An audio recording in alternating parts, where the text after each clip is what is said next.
Welcome to Tales from the Fandom, a podcast that brings a special guest out of the multiverse and straight to you. And now your host, David Ginsburg. And welcome to the latest episode of Tales from the Fandom. We return once again to the great state of Texas for my next guest. She is Mindy. You might know her online as the Geeky Seamstress, and she is affiliated with the Cosmic Coterie. Welcome to Tales from the Fandom, Mindy. Hey, David. Thanks for having me. It is absolutely my pleasure. I know that I've had some other Cosmic Coterie members of current and past members on previously, and it's so great to talk to yet another member because your whole group, the Cosmic Coterie, has been such a very positive group that I've been able to watch on Instagram and through Facebook, and it's just been so much fun to get to know each of the members and just get to talk to you each individually. So it's a lot of fun to have you on the podcast today. Well, thank you. Yeah, I'm very happy to hear that. We really enjoy getting together and working on our stuff, and we all have different skills and specialties. So it's, nice to, highlight, each of the different members. And I'm glad that, we've been providing some entertainment for y'all.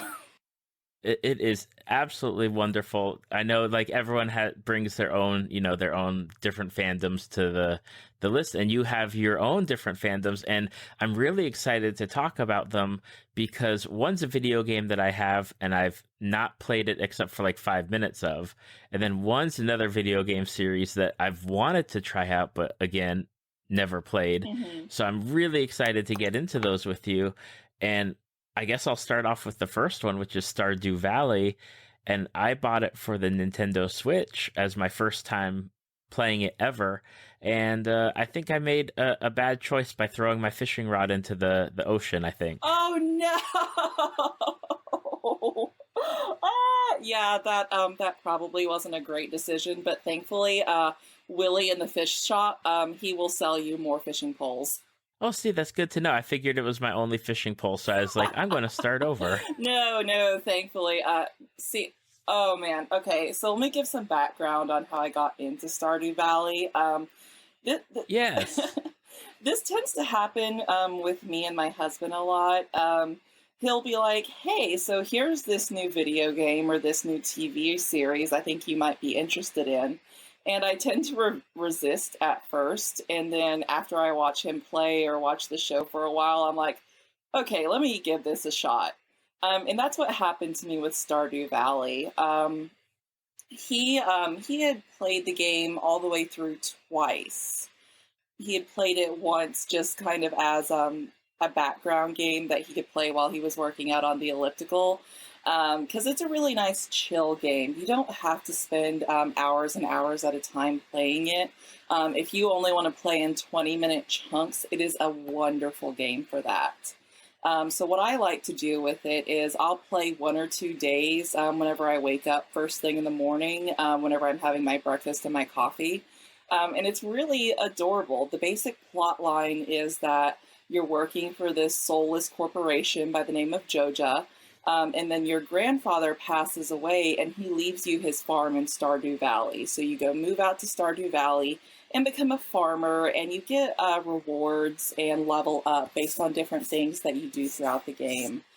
So the main thing that you focus on is farming, and once you level up your farm enough, you can go ahead and start buying animals, and you can go ahead and tend to them, and then use things like cow's milk to create cheese, and then you can either sell that or you can gift it to the various villagers in town. And as you give the different villagers gifts and such, you can go ahead and increase your friendship levels with them. So there's a lot that you can do and focus on in the game. And it's very non-linear, so you have a lot of flexibility with what you can do with it.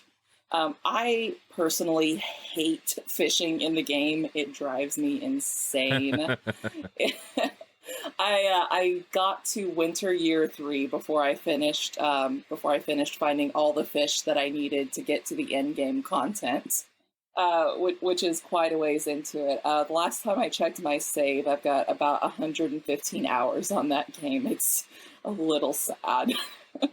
That's awesome. I had no idea that there was even an end game to that game. There is. It's really fascinating. So, the main storyline is really just about saving Stardew Valley from Joja Corporation. So, whenever you move to Stardew, there is a Joja that is set up in town, and Joja is basically a Walmart, Hmm. or some other big box retailer, and so your goal is to restore the community center. And you have two options with that. You can either go around town and find all the different items that you need to complete these bundles, or you can go to Joja and buy a corporate membership. And then if you buy the Joja corporate membership, they take over the community center and turn it into a warehouse. Or if you go about and complete the bundles as they're designed in the game, then you restore the community center and everyone in town loves you. So yeah, I like I was saying earlier, I really enjoy playing it in kind of just like 20-minute bursts whenever I get up first thing in the morning or right when I go to bed. It's just a really nice chill game. One of the things when I bought it for the Switch, I was like, okay, I don't really know what I'm doing, and it took me a while to even figure out like how to equip things Mm-hmm. to hit the rocks or cut the tree stumps or whatever. I'm like, I have no clue what I'm doing, and I'm just like, I feel like I'm wading through the okay, trial and error type thing. I said, I threw the fishing rod into the ocean, so I'm probably just gonna restart the game because it's like I was only into like day 2 or day 3 of whatever. Oh yeah, it you was. can easily restart without too much impact there. Yeah, I definitely struggled with that, especially my first year. I was just going, what in the world is this? Because there's not a whole lot of hand holding in the game. You really have to either figure it out yourself or you have to go online and look up some of the different tips and tricks that are floating around the web. The Stardew Valley wiki has kind of been my lifesaver. I'll have to check that out then. Yeah, it's got a lot of really great information. And like you said about throwing your fishing rod into the ocean, there are attachments that you can put onto your fishing rods as well. You can put on bobbers, and you can put on bait and different things like that. And it took me, I don't know how long to figure out exactly how to do that. And I play on the PS4, and my husband plays on the Switch. But yeah, if you're playing on the PS4, you have to hit the square button to attach things to your fishing rod. I also had a hard time for a while figuring out how to hang paintings on the wall and things like that. I just could not figure it out to save my life. And the trick is that, again, on the PS4, you have to use the right stick in order to actually hang things on the wall. Gotcha. See, things that I need to know about the game, because like on my first playthrough, like I got lost. I was like, I don't know where I'm going. And then I had to pull up the map, and I was like, okay, I think I know where my house is. Let me start heading back that way. Well, and then you find out there are different shortcuts that take you half the time to get, say, from your house to the mines. And then whenever you can also, as the game progresses, you can unlock just this little train track that'll take you to all these different locations throughout town. Oh, nice. Yeah, it's just stuff that you don't find out about until you either, stumble across it on accident or, you look it up online. So it's definitely frustrating a little bit in that way, but I also think it's kind of charming since it is an indie game. That, and you are playing a character who has no clue what's going on. Like I totally was like, okay, yeah, I don't know how to farm, and my guy just moved into this farm. He knows nothing. Like, yeah, we're going to wander around and get lost. You know what? That's a great way to look at that. I hadn't even considered that perspective before. That's a really nice way to put it. Now, I will have to say, like, I'm a veteran of the Final Fantasy games, and I got really upset that not everyone just was going to talk to me. Like, there's people that absolutely refuse to say anything to me. It's like, you are there to talk to me, even if it's just the same thing over and over again. Yes, that aspect of it is fascinating as well. You really have to work at building up your relationships in that game, and that reminds me a lot of Persona in a lot of ways, and we'll get to that one here in a little bit. But yeah, you do actively have to work on it. Like Haley and Elliot just will not talk to you until you start increasing your hearts with them, and you have to increase your hearts by giving them gifts. Which is also really tricky whenever you're first starting out in the game, because a character will either love a gift, they'll be neutral about it, or they'll hate it. And there are some nuances to that as well. But if you give them gifts that they hate, you can actually lose hearts with them.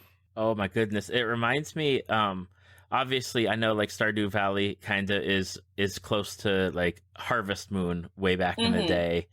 And it reminds me of that a little bit, of like having to build that friendship and learn what they're interested in. And even like, say, like the games that I love, like Animal Crossing, where the animals will drop hints about what they like, so that way when it comes to like their birthday or Christmas, you're getting them the right thing and not the wrong thing. Yes, absolutely.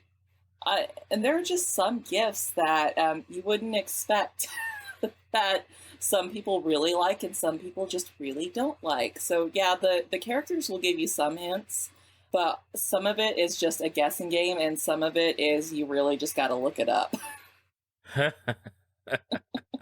So like I said, well, I'm at the point where I've in the game where I've finished all the bundles in the community center, and the community center is restored. So now what I'm focusing on is some of the additional content with the various characters, and also I'm working on increasing all of my hearts to maxed with all my different characters. One thing that I find really funny about the game as well is you can marry people in the game. Okay.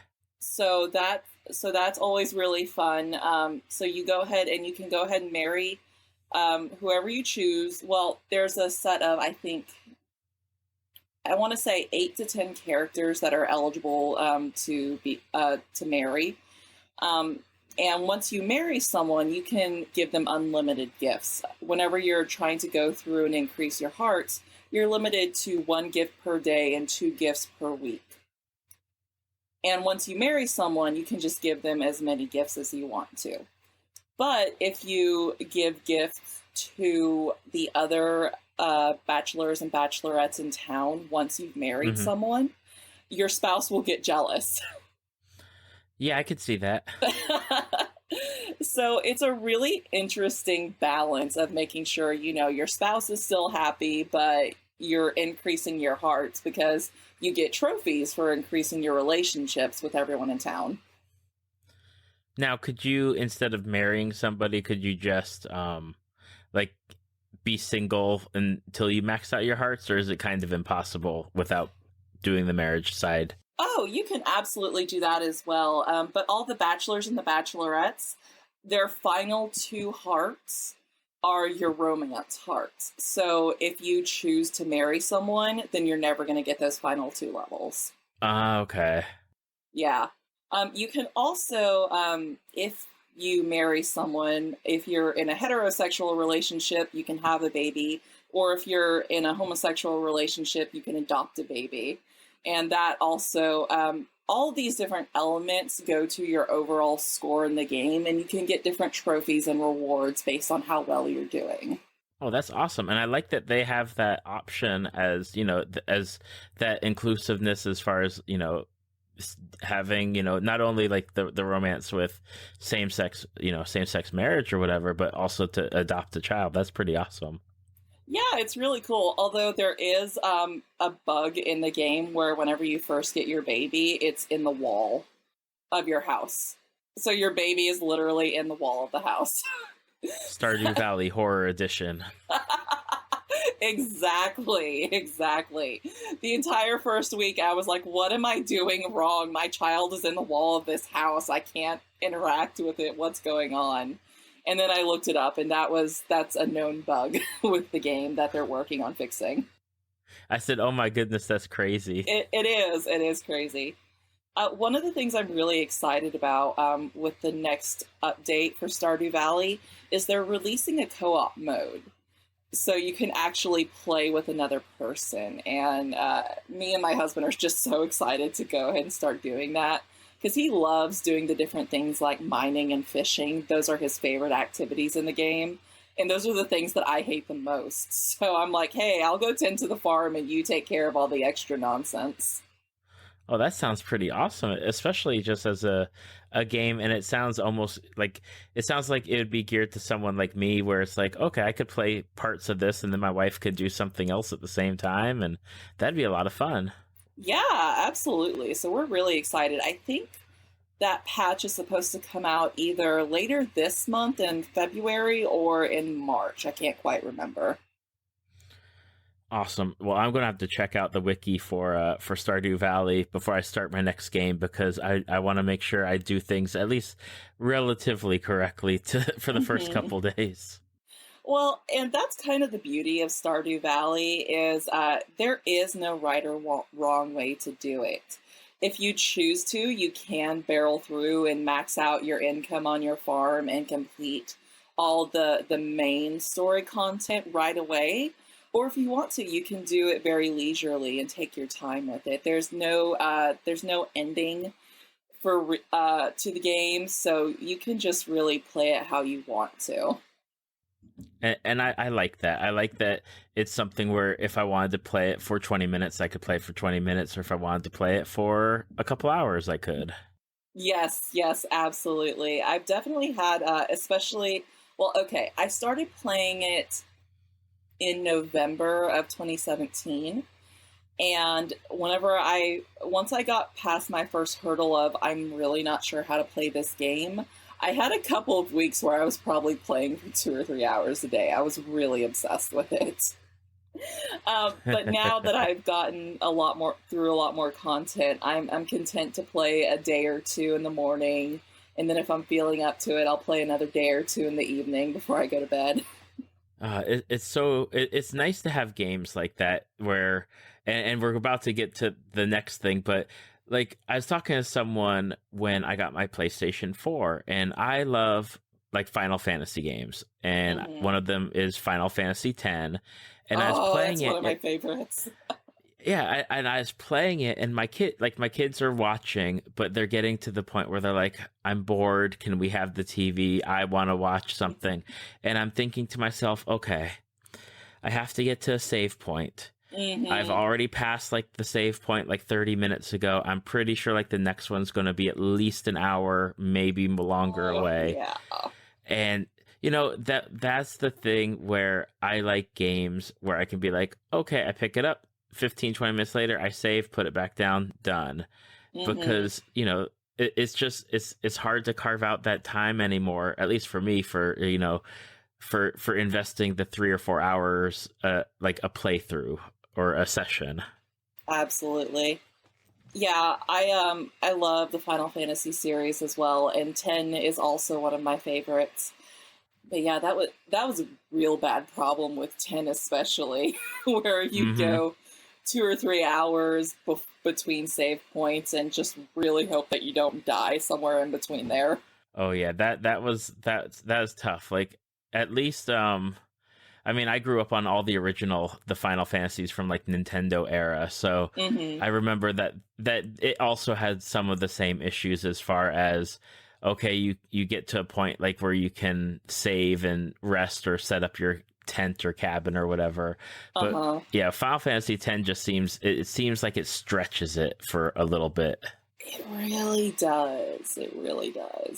I actually really enjoy playing it on the Vita because you have a little bit of a workaround with that, in that, you know, if you just close the screen or put it into sleep mode, you'll be able to jump right back to that same spot.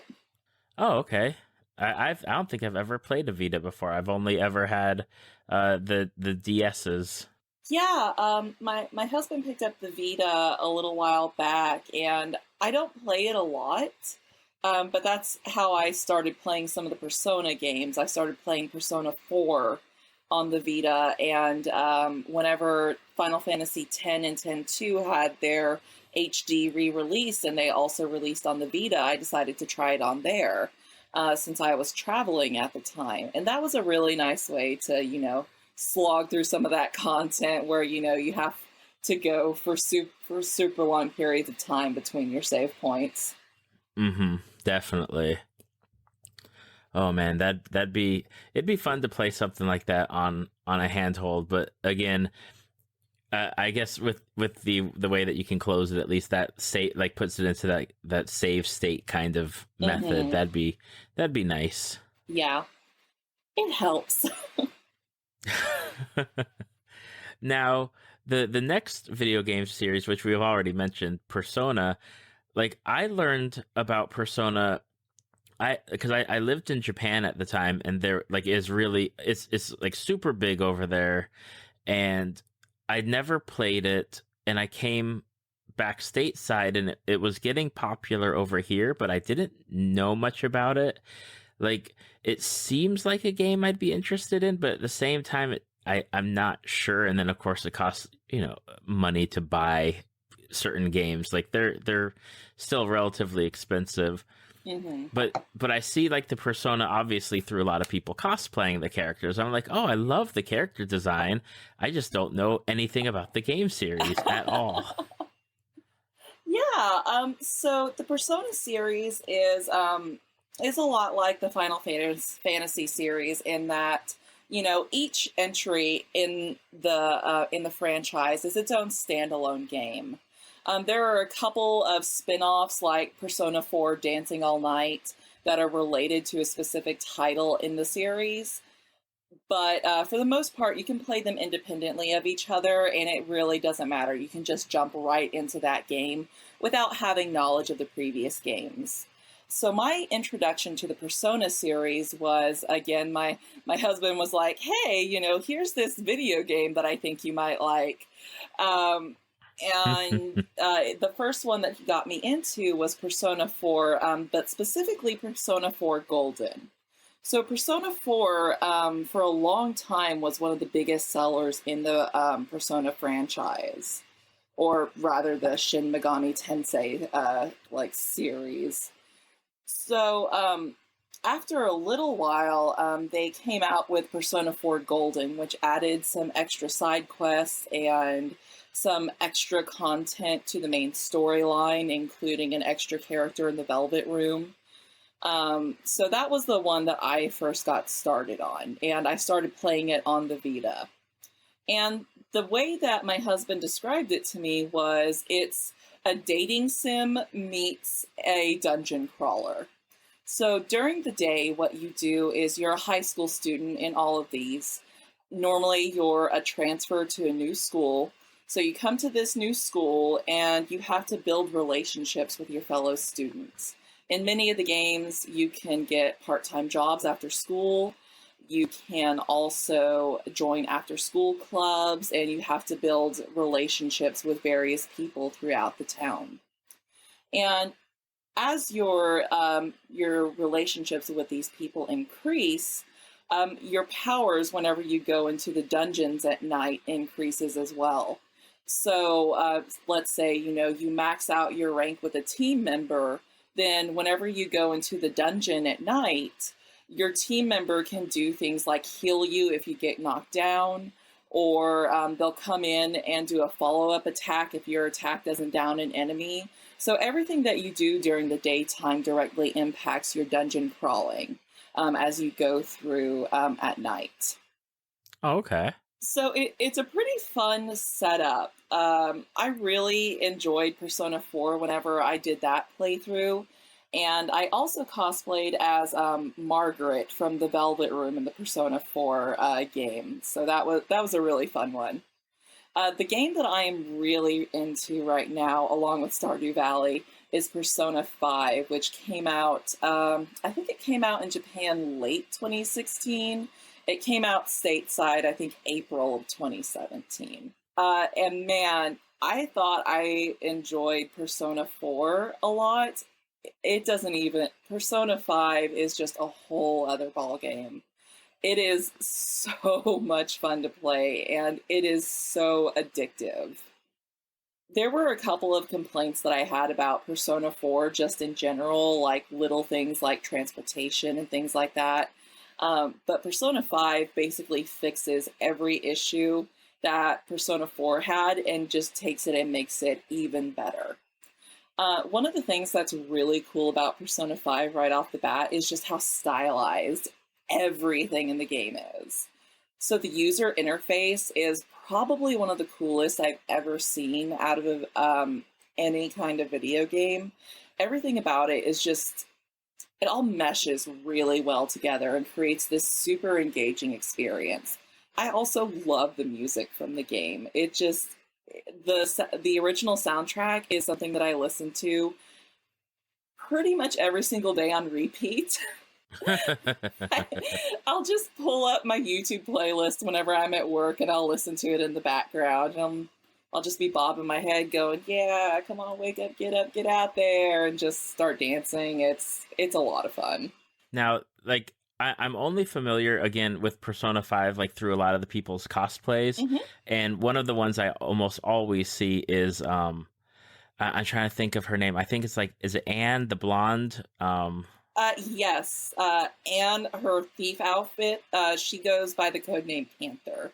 Yeah, I see that a lot. Now, is the, like, how is it as far as combat? Is it similar in the vein of, like, Final Fantasy, like, turn-based, or is it, like, action, like, real-time battles, like, active battles? It is, yeah, it's turn-based combat, so that's honestly something that I prefer. I get really tense whenever you've got like the real-time action going through. I tend to lock up whenever I'm in those situations. So having the turn-based content is something that I definitely prefer. So what happens with Persona is that basically all these high school students, they're trying to go into what's called the metaverse. So it's basically this alternate reality that's layered on top of our own. And it's designed to be the subconscious of the collective public. So what you've got going on with Persona is you'll run into these characters who their perception of reality is so distorted and warped that they have what's called palaces. So they'll have these whole huge setups where you go in and those are the dungeons for the game. So anytime you enter the metaverse, your attire changes to basically what your subconscious portrays you as a phantom thief. So that's why, the character designs look the way that they do. In several of the previous Persona games, you go into these dungeons just in your school uniform, but the phantom thieves get their whole new outfits whenever they go into the different dungeons. And those are some really cool designs. I'm honestly excited to go ahead and start making some of those soon. As a player of like the Final Fantasy series, and you know where I'm coming from, especially with our shared love of 10, it is Persona, like, especially like, let's say Persona 5. Would you say, like, if you like Final Fantasy 10, you'd like Persona 5, or would you add like a little caveat to that, like you'd like it or you'd like it but you'd have to get used to something? Ooh, that's an interesting question. I do think that if you enjoy the type of combat in, say, Final Fantasy X, you'll adapt to it pretty well in Persona 5. For me, Final Fantasy X, and most of my interest in video games is story-based. I love good stories over anything and everything else. And Final Fantasy X as a story just emotionally destroyed me.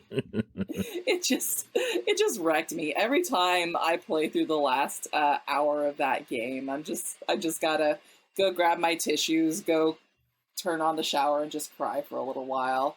Persona 5, the biggest flaw I think the game has is, and I'm not going to spoil this, but I think the final boss in the final major reveal of the game, that was a little lacking. It's a little bit of a letdown, and I think that the game overall is just amazing. But it's a game that you have to expect to spend at least 100 hours on. And I don't feel like they really stuck the landing on that story. Oh, man. Unfortunately. It was an okay ending, but it's not one that had me, in the same kind of emotional state that, say, Final Fantasy X left me in. Gotcha. Okay, but like the rest of the game prior to that, totally solid. Oh, absolutely. I absolutely loved it. Highly recommend it, especially if you're into JRPGs. I am actually in New Game Plus mode. So many of the Persona, I think maybe all the Persona games have this. I'm not entirely sure on this. But they have a New Game Plus mode. So what happens is after you finish your initial run through, you can take all the stats that you've, well, not all the stats, but your some of your different characteristics and stuff that you maxed out in the first run through, and you can carry them over into your New Game Plus. So one of the things that you have to do in Persona is you'll have these different traits that you need to max out, like your courage and intelligence, and they'll also directly impact the relationships that you build up in the game. So a lot of your initial run through of the game is spent maxing out these traits because, like, say, Makoto, if you want to get to know her, your intelligence has to be at least level 3. And until you get to level 3, you can't continue to build your relationship with her. Now, what's nice about the New Game Plus is you can go ahead and take those characteristics and carry them over. So your New Game Plus is entirely spent doing really whatever you missed on the initial run through. And there's definitely a lot of content that you can still play through in the New Game Plus. I love when they have those kind of options for games where you can just go back and just build on it, or again, and I don't hate to go back to Final Fantasy X, because I would never say that. I don't hate to go back to it, but going through and building up like the Albed alphabet or getting the Jek spheres, like stuff that you missed that first time, and you're just adding to that, and I like stuff like that. Yeah, I really like that as well. I really enjoyed going back through and replaying Final Fantasy X and doing the exact same things, rebuilding up the alphabet. This is something that I keep meaning to do in Final Fantasy X, especially with the HD release. I want to go through and do all the international content that wasn't released with the first game. Mm-hmm. But oh my gosh, those Dark Aeons are hard. They are so insanely hard. Yeah, I did not get anywhere close to even trying stuff like that. I mean, I think once I got the re-release, it was, I made it to, I don't know, Sin had attacked, and I was like, okay, yep, it's still got a ways to go before I can do anything. And the kids were, I think it was about a year ago, so the kids were still like, I want my own TV, I want to watch something, and I was like, fine, whatever, I'll play it at some future point. Yeah, that's content that I'd love to go back and play, but kind of like what you're talking about, it's just a lot harder as an adult to drop the same kind of time into, especially a JRPG, whenever you've got, work and a family and all those other things competing for your attention as well. Absolutely. Now, before we switch off of Persona, I do want to know who is your favorite character in the Persona 5 game? Oh, Makoto Nijima. She her Phantom Thief name is Queen. I love her. She's definitely waifu level material. I'll have to look her up. I'm not sure if I'm familiar with her or not. Yeah, she's definitely my girl. Whenever I saw the promo art for the game initially, I was really leaning towards Futaba. Her code name is Oracle. She's basically this little hacker girl, and she's got a really cool costume design for her thief outfit. And I was like, okay, this is the outfit that I want to make. I really like this. I like her. And then I started playing the game, and Makoto is basically me in high school. So I was just going, okay, you are my favorite. That's how I am with a lot of characters that I like. I'm like, I don't even like the main characters. I like that background character over there. That's me. There's a lot of good background characters in Persona as well. I think my favorite of the probably of the secondary characters is Sojiro. He is your parental figure whenever you're going through the game. He runs the coffee shop that you live in, and he comes off as very brusque at first, but he's very much a fatherly, loving figure as you get to know him a little better. Well, it's definitely a game that I want to try out. Maybe in the future, maybe in like a couple of years once the kids like migrate over to their own stuff. Yeah, it's a good one. I highly recommend it. So beyond the two games, you're obviously, based on some of the stuff, if anybody that is listening knows you as far as like on like Instagram and stuff, you are definitely into Sailor Moon and by extension, as we had talked about before the recording, the magical girl like genre as a whole. Yes, I absolutely love magical girls in anime. Madoka Magica and Sailor Moon are my favorite magical girl animes, but there are a couple others that I'm really into as well, but those are definitely my top tier ones. Now, how did you originally get into Sailor Moon?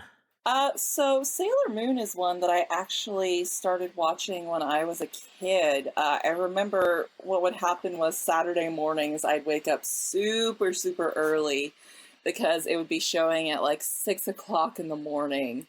And I would go sneak into the living room so I wouldn't wake anyone up and turn the TV on super low and just sit right next to the TV and watch it. I think I was maybe 7 or 8 years old at the time. Mm-hmm. But that was how I would spend my Saturday mornings. I would just sit there and watch the old Deke adaptation of Sailor Moon. And it wasn't until I got to college that I realized there was so much more to it than what I had seen as a kid. Because whenever Deke did the original translations, they cut out a lot of content, both in terms of just what they actually wound up showing, and also several seasons of the show as well. Like the entire Stars arc just isn't there Mm-hmm. in the English adaptations. I had no clue. This is like almost a 30-year-old spoiler at this point, so I'm just going to barrel through it. But I had no clue that the Senshi actually died several times throughout the series. They die and get reborn multiple times. And, when you're watching it as a kid, you just go, huh? This seems like a weird gap, but, just roll with it. But, yeah, when I was a kid, I really enjoyed watching it. And then, once I got a little older, I was like, oh, I'm too cool for this anime stuff. And then once I got into college, my roommates were also talking about, oh, hey, I used to watch Sailor Moon too. And we bonded over that, and I got hooked on it again. Now, what is it about like Sailor Moon that drew you to it? Like either as a kid or, currently? So what got me about Sailor Moon was really Sailor Jupiter, and she's one of the characters that I really enjoy cosplaying. What I really liked about Jupiter, her intro episode just hooked me right away, because she comes up and sees these guys picking on this girl, and she's like, hey, go pick on someone your own size. And when they're like, oh no, we're going to come beat you up too, she just totally kicks their butts. And I really enjoyed that about her. But then she turns around and you also see that not only is she this tomboy, but she's also super feminine as well. She really loves baking and sewing and taking care of her friends. And that was the first time I remember seeing a character that I was like, oh, I can really relate to this character. This is someone, who reminds me a lot of myself, and I really got hooked on her.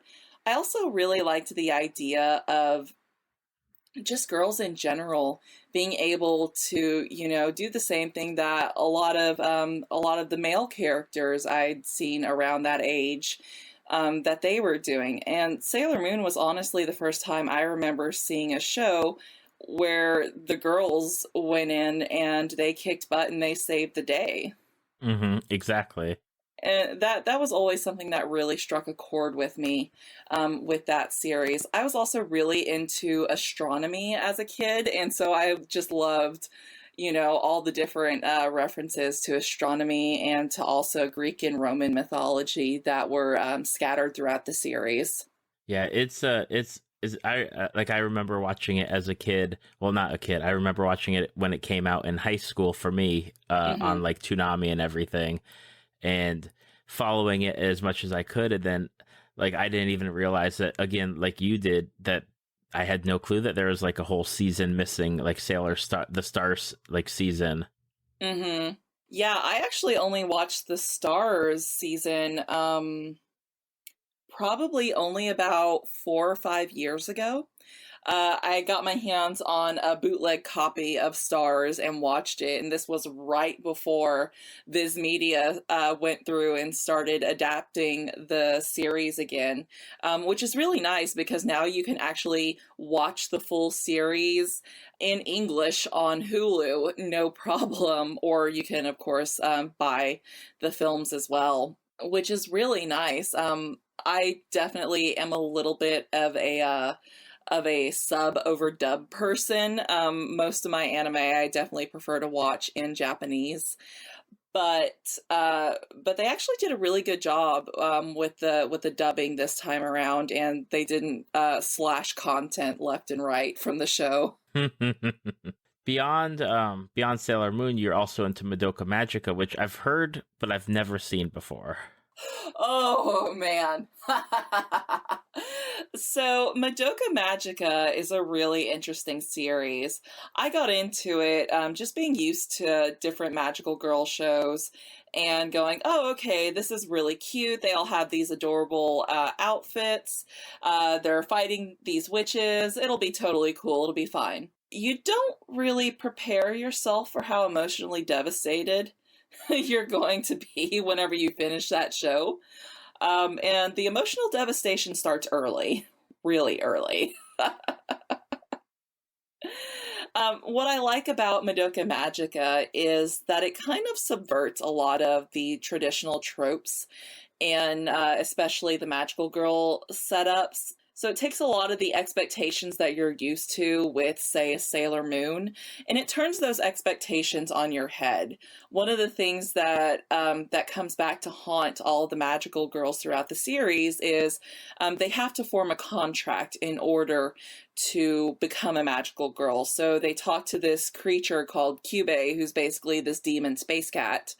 And once they make their wish, they become magical girls. But Kyubey doesn't fill them in on all the details and requirements of becoming a magical girl.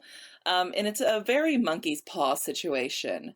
So almost all the girls find themselves in situations where their wish pretty much backfires on them. So one of the girls throughout the series, her name is Sayaka, once she makes her wish to save this boy she likes, and he's healed, but he falls in love with another girl. And so she's like, well, guess I became a magical girl for nothing. So, yeah. But it's really interesting to just see how they subvert a lot of tropes throughout the series. Really, the movies, I think, are my favorite. The first three movies, excuse me, will go through and recount the events of the series, and then the fourth movie expands on it. There's also talk of a concept movie coming out, but there's been discussions about that happening for years, so we'll see if that actually ever turns into something. Now, if for people that maybe haven't seen Madoka Magica, fairly accessible to get into. Yeah, it's pretty accessible to get into. If you're looking to just get started with the series, you can catch that on Netflix. And then I believe all the movies are still on Netflix as well. So the thing to keep in mind with the movies is that the first three movies are going to basically sum up the events of the series, and then the fourth one adds additional story content. So if you're looking to figure out which one you need to take a look at first, you can either watch the first three movies or you can watch the series and then watch the fourth movie. Either way works. Oh wow, that's I don't think I've ever heard of any kind of show doing that before, like having a show then having movies that just sum up what the show is. Yeah, it's kind of interesting, and they do add different things, like they actually include magical girl transformation sequences, but the basic plot of the show is all still there. Cool. I'm definitely going to have to check it out at some point in the future. I've been out of the anime area or anime scene for quite a while, besides like Attack on Titan. Yeah. Now, beyond the magical girls, and it's something that we mentioned at the beginning, and you're part of a group called the Cosmic Coterie, but a lot of people know you as, you know, the Geeky Seamstress, and you are not only a cosplayer, but you are someone who actually like designs and makes the cosplays not only for yourself, but you do commissions and everything else. So yeah, I got into cosplay back in 2012. Basically what happened was, there for a little while, after I graduated college, I moved out to East Texas to take on my first professional level job. And so one of my coworkers, after we'd gotten to know each other a little better, she asked me to come visit her. We went out to lunch, and she was like, "So, I didn't say anything in the interview, but I noticed that your minor in college was in Japanese." And I was like, "Uh-huh." She was like, "So does that mean that you're into anime?" And I was like, "Oh crap, where's this going?" But really what it turned out was that she had gotten into anime and cosplay while she was in high school, and her friends went to A-Kon every year. So she was like, "Hey, why don't you come to A-Kon with us? We've got a sewing machine. Me and my husband can help you get started with your first costume. And, come join us at the con and just see if you like it." So I was like, "Okay, I'll give this a shot." Now, when I went into this, I had no crafty experience, pretty much whatsoever. I had never sewn anything in my life. I'd never even taken a home ec class. I had done some basic crafting just because of drill team, and my mom was a scrapbooker. But that's really about the extent of any kind of crafty experience that I had before getting into cosplay. So I put together a Korra outfit from the Avatar: The Last Airbender series. Yeah, I love that show.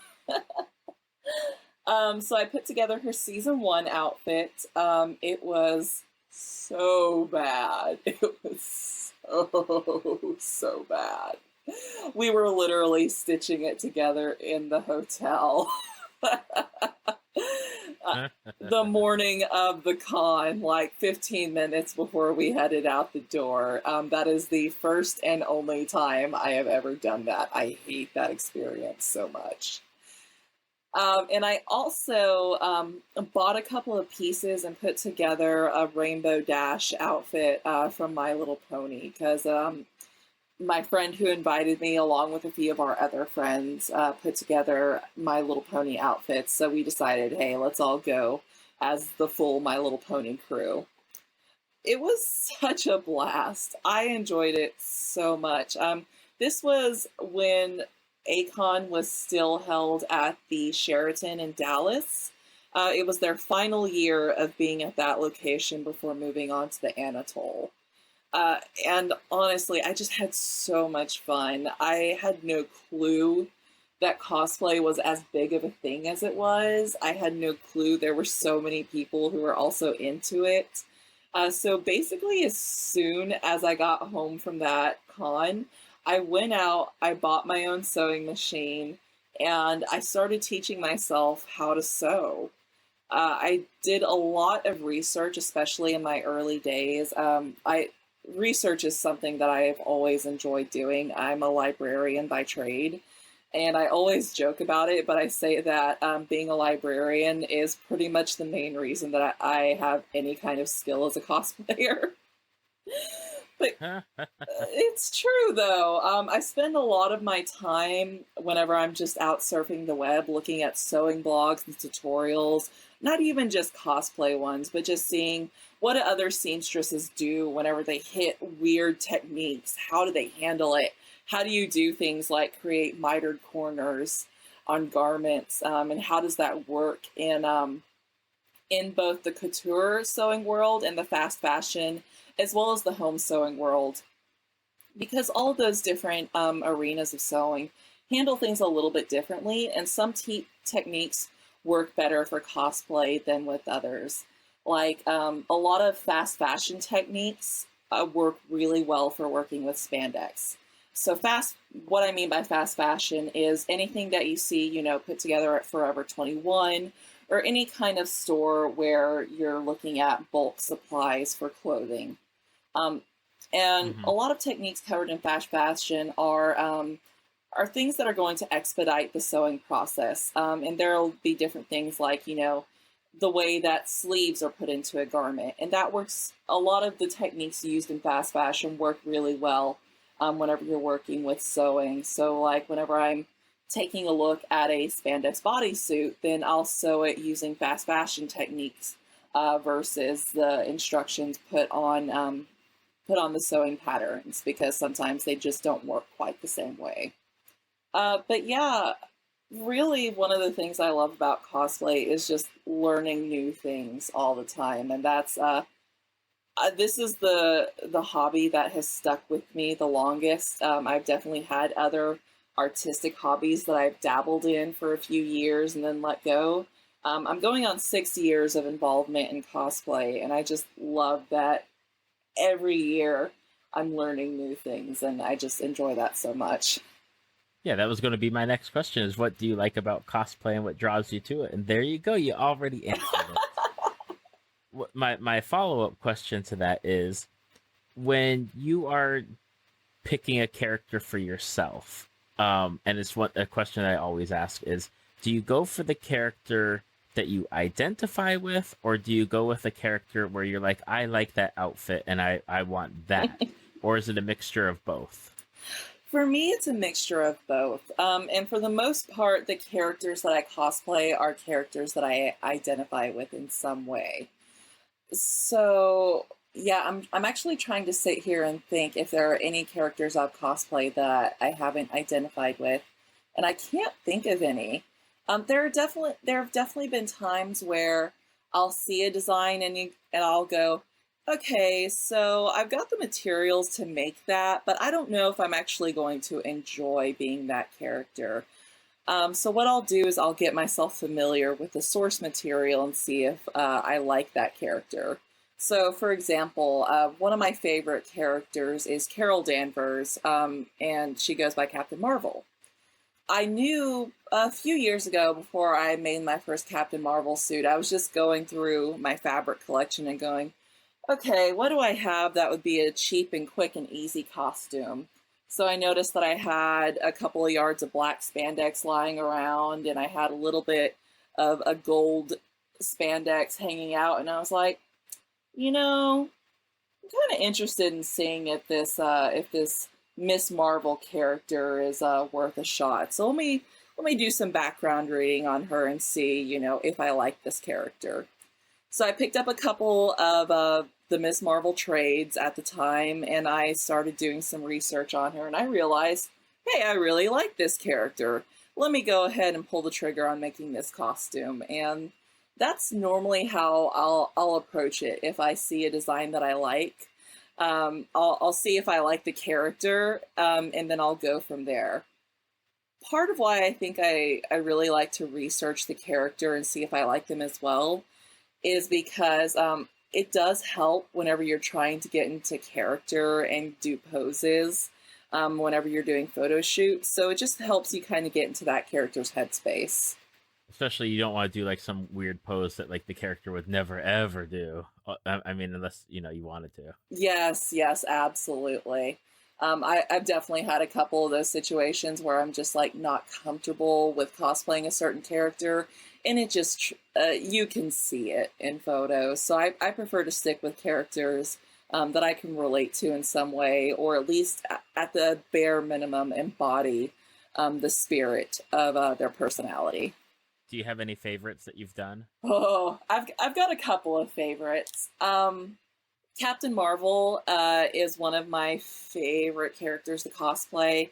After I got myself familiar with the Miss Marvel comics, shortly after that, I started reading Kelly Sue DeConnick's run of Captain Marvel, and I was just in love with that character. That was a costume that really pushed me to better my skills, specifically with spandex and doing really intricate and detailed designs with spandex.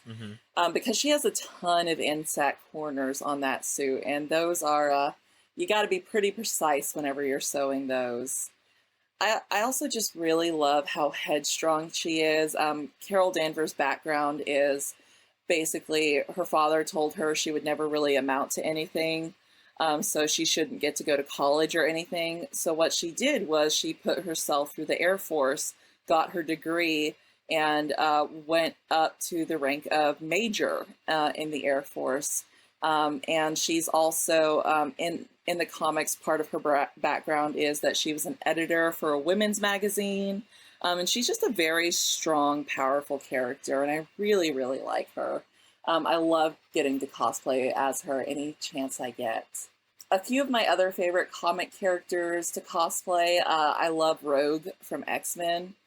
I'm actually working on another Rogue costume right now. I love cosplaying as Wonder Woman, as She-Hulk. That one was a lot of fun. I just body paint, man. That body paint is really obnoxious to deal with. I also love cosplaying as Sailor Jupiter. Well, my go-to scouts are Sailor Jupiter or Sailor Pluto, and I like cosplaying as both of them. I also love cosplaying as Mommy from Madoka Magica and as Cornelia from Code Geass. So lots of characters, yeah. Yeah, you've got a lot of characters that you can go with. I do. I know some people tell me that they can't pick it because it's like picking children. Like, you just can't pick which one's your favorite. It really is difficult to pick a favorite. Well, part of my thing with selecting characters to cosplay is these are my favorite characters anyway. I like to say with cosplay that it's basically a billboard for your fandom. Once you put on a cosplay, you're basically telling people, hey, come up and talk to me about this series because I love it. And so, yeah, pretty much every costume I make is a character that I really deeply care about.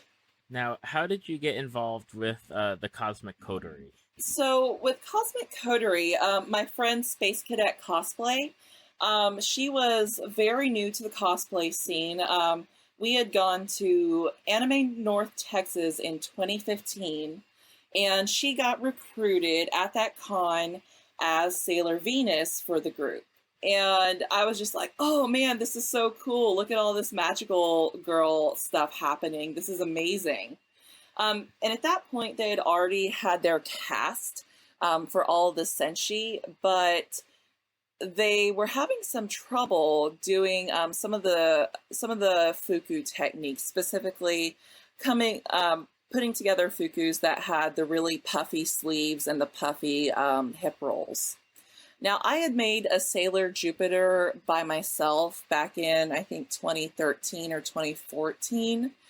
And I had found another cosplayer by the name of Zan, who unfortunately is MIA from the social media world right now. But she, a few years ago, put out lots of different patterns for Sailor Moon fukus. And she was the one at the time that I remember who tried a new technique using upholstery foam covered in spandex to create those really awesome magical girl sleeves and hip rolls. So since the Luxdoll group at the time, Cosmic Coterie went by Luxdolls. Since they were having some trouble coming up with those techniques, Space Cadet was like, hey, come to one of our craft days and let's see if, you can help us figure this out. So I came, said hi to the girls. I showed them how I did. I did it with my Sailor Jupiter Fuku, and they were like, "Hey, this is awesome! Let's go ahead and do this for all of our Fukus." So they asked me to, stay on and help construct the Fukus. And I also decided to cosplay as one of my favorite Sailor Moon villains, Mistress Nine, with them. And that was how I got involved with the group. So yeah, I've been with the group since 2016. After that con season, I started making lots of Fukus. I think in the almost 2 years since I've been part of the group, I've probably made about 30 Fukus. Woo. It's a lot. Yeah, that's a lot of Fuku goodness. It really is. But I'm also very passionate about making Sailor Moon Fukus. I really feel like anyone can cosplay whoever and whatever they want. I don't care what your size is, what your gender is, what your ethnicity is. Anyone can cosplay who and what they want. And so to kind of help with that, the group decided that we wanted to go ahead and put out a tutorial of exactly how we construct our Fukus. So we put out a really in-depth tutorial on every single part of the process of how we make our Fukus. And we're constantly looking for new ways and techniques to improve them. Mm-hmm. So we've got all that information documented on the group's website, cosmiccoterie.com. And I also, just to kind of help explain some of the things that are weird to get across in text, I also stream the making of Cosmic Coterie style Fukus on Mondays at 8 p.m. Central on Twitch.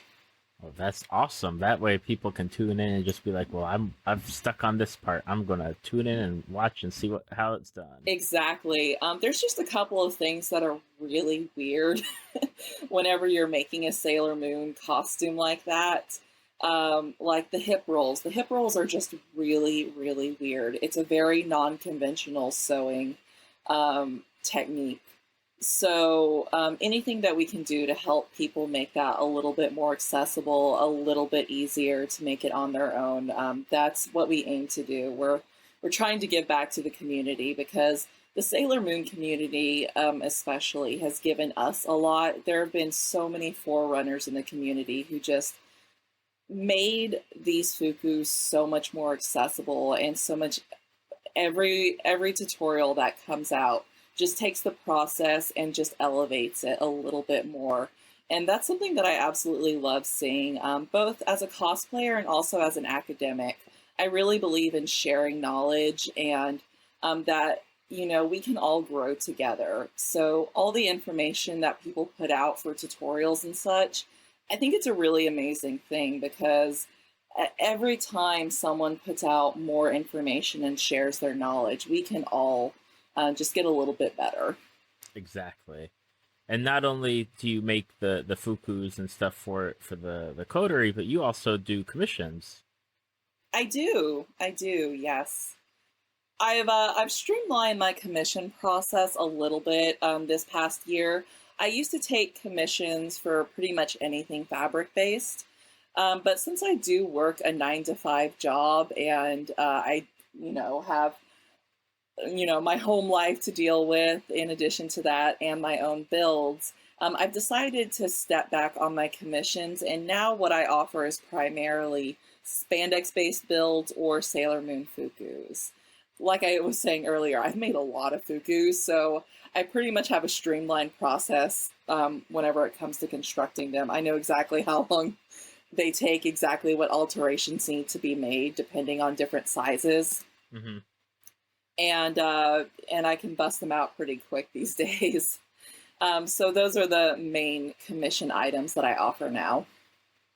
Okay, cool. I know. I follow you on Facebook and Instagram, and I see your commissions going out to people. I'm like, that's good work right there. Like it's it's stuff where I'm glad that like the people are getting to be able to wear like your work, because it's really some of like the better like Sailor Moon like fukus out there that I've seen. Well, thank you. I do take a lot of pride in my work as a commissioner. My goal as a commissioner is and has always been, well, let me backtrack just a little bit. I do commissions mostly just so that I don't go out and spend a whole bunch of extra money on costumes that I don't need to be making. So I'm like, okay, I really have this itch to sew. So maybe I can just go ahead and sew something for someone else so I don't go out and make 20 costumes for myself in a year, because that's a little much. But really my goal with commissions is I like helping people embody these characters that they love. And in many cases, they've, especially with the Sailor Moon fukus, these are characters that people like me who started watching Sailor Moon as a kid and now they're adults and they're like, you know what, this is a character that's kind of fundamentally helped shape me as a person, and I really want to do justice to that character. So my goal is to always, help people just really embrace that experience, especially for new cosplayers, because it's such, that first time you cosplay is just such a magical experience. And I also really try to, I've been on the receiving end of some really crappy commissions. So it's always my goal to make sure that a commission experience with me is as pleasant as it possibly can be. Yeah, I've seen some horror stories out there, not only from like commissions, but some of the companies or people that live overseas that send work over, and it's like really like I feel so bad sometimes when I see people doing their unboxing or their showing. It's like, I can't believe you paid that much money for what you got, and they can't believe it either sometimes. Yeah, I've even just within the Sailor Moon community, I have seen some horror stories that oh man, my heart goes out to these people, because wow, no one deserves to be put through the ringer like that. Definitely seen some stories where sellers will say they're working on stuff, and then stuff will either be months, if not years late. People get scammed out of money, and just so many horror stories. I would definitely say to people who've never commissioned before, absolutely research your commissioner. Just because they have a nice Etsy shop or they have a lot of followers doesn't mean that they're actually a solid commissioner. Definitely go into Google, research, see if they've got any horror stories. Check out some of the different Facebook groups like Cosplay Commission Reviews, and just see, what's the background? Does this person actually have a solid track record? And just make sure you're safe. If you pay through PayPal, always go through goods and services. That way you're protected if a seller tries to scam you. And don't let them try to bully you or try to lawyer up or anything like that, because I've seen that happen as well, where a seller didn't follow through on their end of a commission. And so then they'll try to provide scare tactics, or they'll try to put out scare tactics to the buyer and be like, oh, if you don't pay me money, I'm gonna attempt to sue you for it. Yeah, no, there's no basis for that. Yeah, you always got to do that research, because I've seen too many people, even on, my limited end of people that I follow. And it's like, I can't believe like some of the horror stories I see about years and years and just never getting anything resolved. It's really a shame that is so common in this community, because at the end of the day, we're all just nerds who want to dress up in these costumes, and again, no one deserves that. No one deserves to go through that kind of experience. Exactly. Now, for people who have listened to this podcast and they want to find you on social media, either, just to follow you or follow your work, or, check out patterns or follow you, see you on Twitch, or even maybe commission you, what are the best places to find you? So you can get in touch with me lots of different ways. You can find me pretty much anywhere online by looking for the Geeky Seamstress. I do have a blog where I document notes and breakdowns and where I buy patterns and materials. And my website is thegeekyseamstress.com. You can also follow me on social media through Facebook, Instagram, Twitter, Tumblr. I am primarily on Instagram and Twitter these days. We'll see how algorithms, impact that later on down the road. But for now, Instagram and Twitter are really good places to get in touch with me.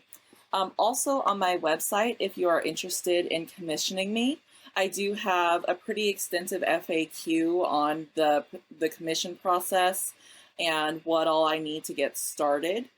There's also a mailing list over on my website where I announce commission openings. So that's a good place to go and get information on, doing commissions. You can also follow my work with Cosmic Coterie. We have a website where we document all of our information on our builds, and that's where our Fuku tutorial is at. That website is cosmiccoterie.com. We're also on Facebook, Instagram, and Twitter under Cosmic Coterie.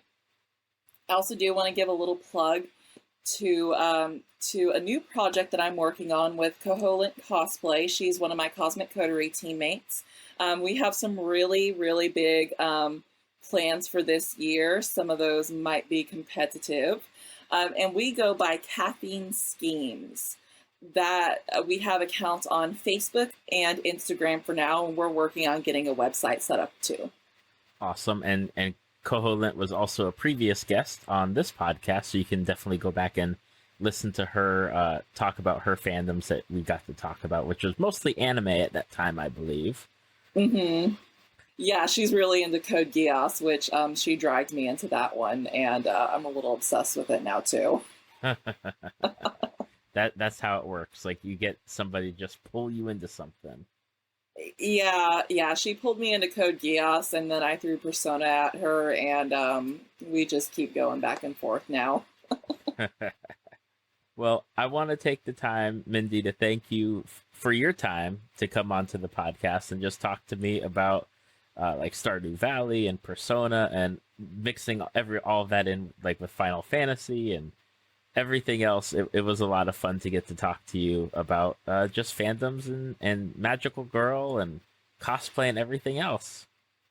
Likewise, I had a great time. Thanks for having me on. Thank you for listening to Tales from the Fandom. Subscribe to us on iTunes or your podcast app of choice. Follow us on Facebook at www.facebook.com/talesfromthefandom to see photos, links, leave feedback, and check out upcoming guests. If you'd like to be a guest, email David at talesfromthefandom@gmail.com.